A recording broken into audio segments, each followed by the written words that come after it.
Hey, welcome back. Here we are again talking about coaching. I'm here with Nicki and Siawash. My name is Yannick.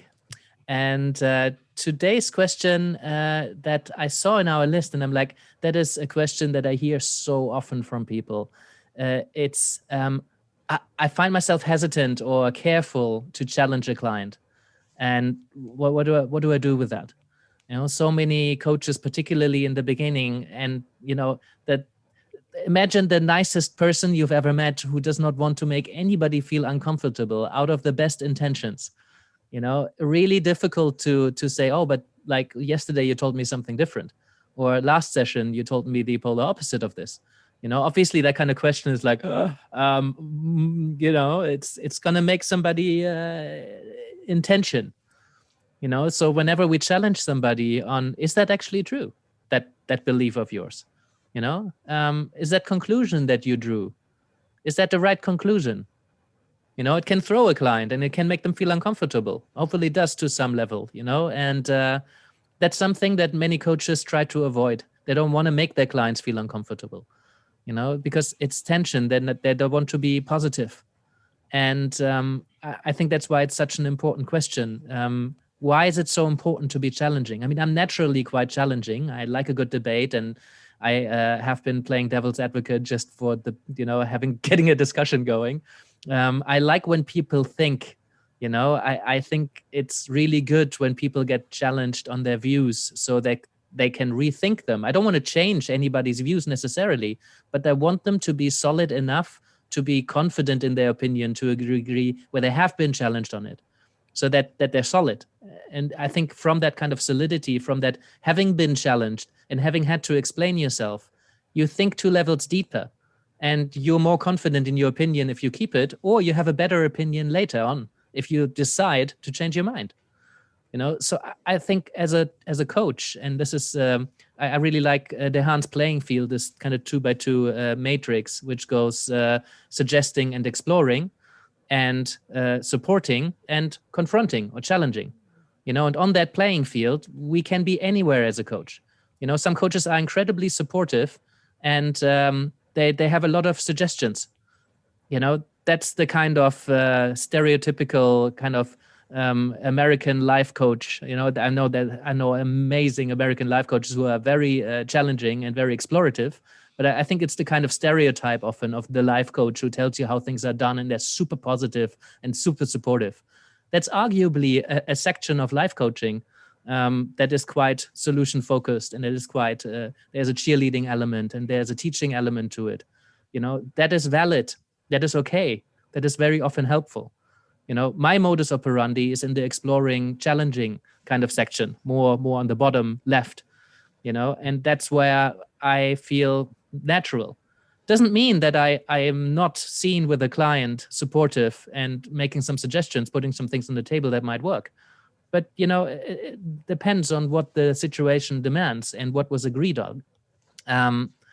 So there is a spectrum there. That's what I'm trying to say. And it's not that a coach has to always be challenging. There's a time and a place for that. But if you're never challenging, I think it's important you look at what's holding you back from that. Because the way I see it is that challenge is very often what gets the client to move. If you keep them in their comfort zone, then they're not going to grow, or certainly not going to grow as fast as they would like. If somebody wants to grow fast, I tell them it's going to be uncomfortable, because fast growth hurts. When we're young, we're children, it hurts physically when we grow faster than, like we have this growth spurt, and it hurts physically. And I think it's the same when we grow mentally, we grow as a person. If you want to grow very fast, you're going to feel uncomfortable, because there's a lot of stuff happening, and that's helpful. We need some tension and challenge in order to grow. We need to fall in order to learn how to walk. So if you never challenge your client, then you limit them in how fast they can grow. That's the way I see it.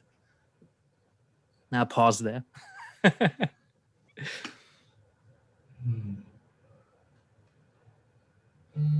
Yeah. What are your thoughts, Nicki?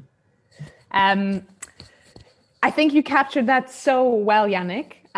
There was so much in there. My my immediate response to challenges, yeah, I think, that's absolutely what coaching is about. I'm probably someone who myself enjoys being challenged and responds quite well to that. But as a coach, and this is very much how I heard you say it too. It's kind of, I think that's where the real opportunities for change and for growth are for our clients. I read in one of many coaching books, one take on it. Whilst I believe in the whole kind of Carl Rogers and creating a supportive environment, and I think the rapport is going to be so important to create a safe feeling and a comfortable space to some extent to be able to allow yourself to challenge your client and not kind of destroy the rapport or the trust. Yeah, because Carl Rogers talks about congruence, right? He talks about being real and authentic. And if you disagree with something, the congruent thing might be to put that into the room.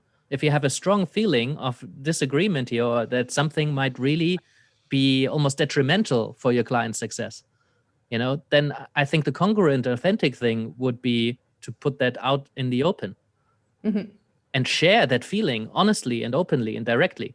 That's also Rogers. Rogers doesn't mean create a comfortable, nice space where clients can be supported. It also means be real, be congruent. Yeah, I can see that definitely harmonizes. But the thing I read was, you're not there primarily to just be, your client friends. You're there to be a role that they probably don't have as often in their lives because, probably family and friends like to be quite supportive, right? So I think, it is a really important part and a key part of the role of a coach to challenge clients. And yeah, in that, I think lies so much of the opportunity for their growth and for their success. Because presumably, if one way of thinking about things is that what they've done so far isn't getting them the results they want or isn't necessarily going to take them to this other new place they want to go, then, probably what they're doing needs to be challenged, or their perceptions or whatever needs to be challenged. So, I think I'm a big fan of challenging. Yeah, doing it in the right way, I think is key. And sorry, Siawash, I'll give you some space. I'll get very passionate about this topic. No, that's cool. Yeah, I want to share a little bit of different experience with it, because I think, I've been doing coaching professionally for 4 years, maybe a bit longer now. But I think in the first 2 years, I hardly challenge anyone because I found it super uncomfortable to be challenged, right? And, as I started working with a coach that would bring more challenge into it, I started getting more comfortable. And I think so it's part of it is me being coached in that way. And secondly, I think it's just really doing more of the inner work, being comfortable holding space for people like that and actually challenging people, but without that attachment, and actually being willing to, because I think what it does, and I think I'm a really recovering people pleaser, right? As a people pleaser, you don't want to really challenge people. It just destroys, like, well, it doesn't destroy, but in my head it was like it's gonna destroy the relationship. It's gonna break up the rapport we have, right? But it's actually going through that experience and actually seeing, especially my coach right now, he does it, he creates a lot of safety, and there's permission, and there's a little bit more safety, and then the punch comes. And then actually I've had sessions where I thought, like, who the hell is this guy? Like, I'm gonna quit, I'm gonna fire him, right? But then actually just creating space, thinking, wow, that was so powerful, right? And then actually, so for me, it's actually experiencing that as a coach, being able to receive that, and then seeing the benefit of it, and then slowly bringing it. And one thing that I wrote down is, for me, it's been really like a muscle. Like, I think it takes courage to challenge, but that courage is like a muscle. The more you do it, the easier it becomes, right? But it's just building that muscle. So I think the question was, I'm hesitant and too careful. What do I do? It's practice it. Practice, and actually practice bringing uncomfortable things to your coach, and then build a muscle for yourself, challenging, But I think, again, we've said it so many times, it's just create permission first, create safety first, so people know it's, you know, And again, we all have a different style, but I think at the very least creating permission, like, hey, can I be really honest, or can I share what I'm seeing, or can I share, can I ask you a challenging question? Yeah, it takes a second to get permission for that, right? Mm-hmm. Can I ask you a really challenging question? Yeah, go ahead. Permission. If you have something particularly challenging that you already know that's going to be one of those punches, like, is it okay if I punch you? It's maybe, but like, can I ask you a really challenging question? And I have a feeling, based on what we talked about, it might make you feel a bit uncomfortable, and I'd invite you to stay with that, because I think it's a really important question for you to consider. And I have some assumptions. I might be wrong, so just, do you want to hear it? They will already expect, like, "Ooh, this is going to be one of those questions. Do I really want to hear it? Yes, I do, because I do want to grow." And I had that conversation the other day with a new coach. Their client said, "Yeah, I really want to be challenged," but they didn't really want to be challenged. So contracting around that, not just in a general, I'm quite challenging. Is that okay? Yes, but like, I might ask you questions that like might unsettle the foundations of your values. Is it okay if I ask questions that go really deep and they really make you think, and maybe at times they make you feel quite uncomfortable? I think this is where the most rapid growth lies. And you can trust me. I'll hold that space that comes afterwards. I'm not going to let you fall, even if I knock you on your like rattle on your foundations. I'm not going to let you fall. I'm here, right here. You got my hand. That's the way I work. Is that what you want to do? I haven't said it in those words, but like, you can contract in that way and be clear on what it means to be challenged. Because anybody will want to be challenged, but like, a lot of those people will still get massively defensive and throw punches back as soon as you offer a challenge. I mean, I think interestingly, for us as coaches, this is an area where it's important for us as coaches to challenge ourselves, to challenge our clients. As uncomfortable as it might seem, it's interesting, the idea that we're having the very experience in ourselves that we're asking of our client to be willing to face. But even thinking about it in terms of like flow state, right? Like, if we see our role as kind of encouraging our clients' growth, then it's that thing of like, flow state and having too little challenge is boredom, having too much challenge is overwhelm and anxiety. So like, finding the right amount of challenge for a client and understanding that, people are different, and some people will be challenged by, some things quite easily, and some people will need have a much higher pain threshold, so to speak, for challenge. So to kind of, pitch right. And again, that comes, I think, from knowing our clients and kind of being sensitive as best as we can to their needs and to how we envisage them best growing and meeting their goals. I love that you bring that in. I think it's such an important point. And if you're wondering about flow theory, I wanted to say Google chick sent me hi, but nobody knows how to spell that. So if you Google flow and challenge and skills and diagram, you probably get to it. But I think it's so important, because if you're super challenging to a client who is already a little bit insecure, or they're not quite ready for that kind of challenge, it's beyond their level of skill to take and consider challenge and use it in a way that's constructive. If you're super challenging, way beyond what your client is willing to take on, you're not going to do your clients any favor. So I think we need to challenge where they are, so that they feel a little bit stretched and a little bit more stretched. If you knock, if the punch metaphor I quite like, actually, if you throw somebody a massive roundhouse kick in the face and you knock them out, there's no use to that, But if you punch them, I funny metaphor. We're getting violent. I saw this segment on YouTube of this interview, and this female actor said she always got punched in the stomach when she was very young, because she hates doing sit-ups, and her dad was the guy who always punched off rocks with his stomach, because he was really well trained. So he always asked people to punch her in the stomach, and she would tense up and she would take the punch.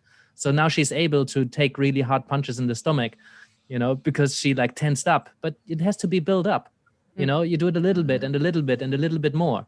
So, there's no point knocking our clients out. Sometimes it's helpful to just get a good one on the cheek, perhaps, because it allows you to stop and reflect what the hell just happened there.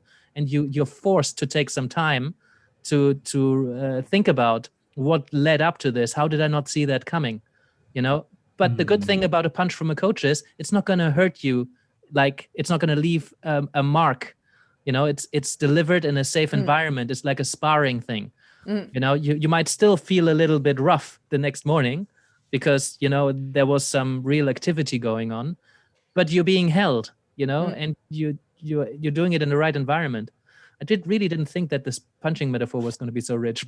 Yeah, I think it's an excellent metaphor because I've done kickboxing, and I think it's very similar to coaching, because sometimes a challenge can reveal your blind spot, right? And you're like, and if you're sparring with someone, and you just show them, hey, and you don't need to hit them with full force, but you could hit them and say, look, you had your defense open there.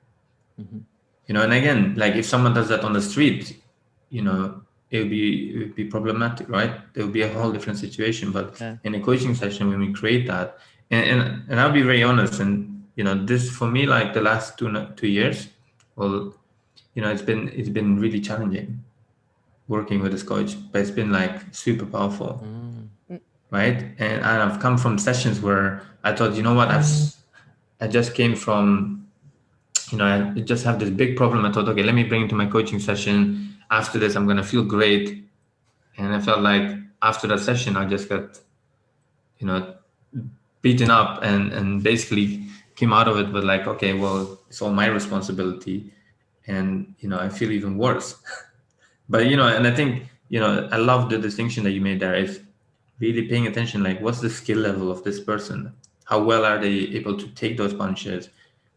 How well are they in this, what's the level of skill? If the level of skill is higher, we can challenge them more. Yeah. Can this person actually hold the space? Can this person recover from that? It also reminds me of my capoeira training. For many years I was doing capoeira, and in capoeira, depending on the group, some people beat the shit out of each other. But in my group, there was very little contact. So you would play together, you would spar in that sense. But if you do a move, you're gonna stop with your like leg or your foot in front of their face. You would stop there and it'd be like, gotcha. And then the tradition in capoeira is you stop the game when that happens. If somebody actually got contact or like something happened, or you stop, you walk in a circle 2-3 times, you reflect on what just happened, and then you re-enter the game.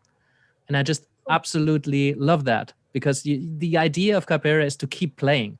You don't want to knock somebody out, but sometimes it's good to like, I could have, You could have gotten hurt there. And I think it's important for us to kind of throw those punches, but without the contact, to make somebody think, not to make somebody hurt. And I think this is what the challenge is. You got your way through your defenses. Your idea of how to navigate life has a hole in it, and I just stuck my foot in there. So you can get an experience of there's a big hole there that I hadn't seen, and that makes you think, and it allows you to close the hole. Nice, yeah.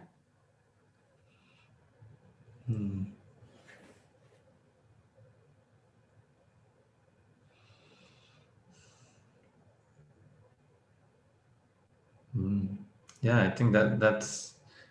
I think we've talked about this in quite a lot of detail. So I didn't want to be the one who jumps in this time.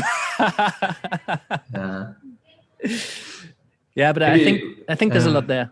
Maybe if you can share, I know you mentioned a model around suggesting, exploring, supportive, confronting. Maybe you can share that in the group. We have a Facebook group called Talking About Coaching.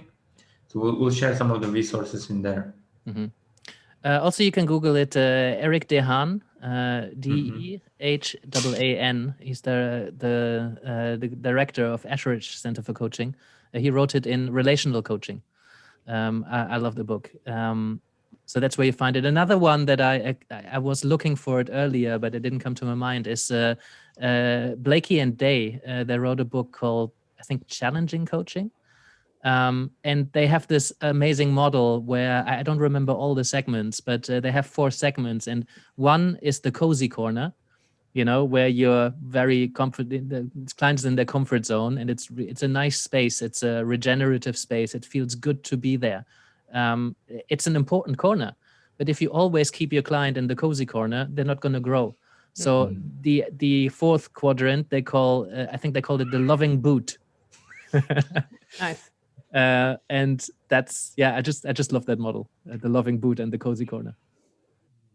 Yeah, and not to go on a completely different topic, but if you want to get good at involvement, and actually, that's a big part of coaching, right? Is having more coaching clients. Challenging is an important part of that. If you're interested in reading, there's a book called The Challenger Sale. I think The Challenger Sale or Challenger Sales. But research has shown that salespeople that challenge prospects more, they do much better than the ones that traditionally just kind of agree and agree and agree and says, okay, I can help you. So use it with with people in the first conversation. Cool. Well, I'll make an executive decision to close the session. There's lots more we can probably talk about. I think we've made our points, that it's important to challenge, but it's important not to overwhelm our clients with that challenge, to stay in that kind of flow channel. I love the martial arts metaphors, really, really rich. Also sounds better than punching metaphors. I hope you got a lot out of this, if you're watching us or listening to this. If you have other questions, we'd love to hear them. If you have experiences with challenging and what might have helped you to do that better or with more ease, or to embrace the discomfort that comes with it, do let us know, because I think these stories from practice are very rich, and they're very inspiring to a lot of other coaches. So I think the more we share those and talk about them, the better. Hence us talking about coaching. So thank you, guys. It was a pleasure, as always. Thank you for being with us today. I appreciate your commitment to learning and growing as a coach. Just a few things before you go. First of all, we're doing this for you. So if there's anything you'd like us to talk about, do send us a question. Secondly, we're not doing this for profit, so we rely on your support to help us reach as many coaches as we can. So if you can send this episode to a friend, or tell a fellow coach about what we're doing here, maybe you can subscribe or leave us a review, or even support us on Patreon. That would be amazing. And lastly, you can find us across all major platforms. So whether you like to watch, or you like to listen, or you like to download episodes and listen to it in your car while you're driving through somewhere with no internet, you can do so too. And that's it from us. Thank you, and I hope to see you next time.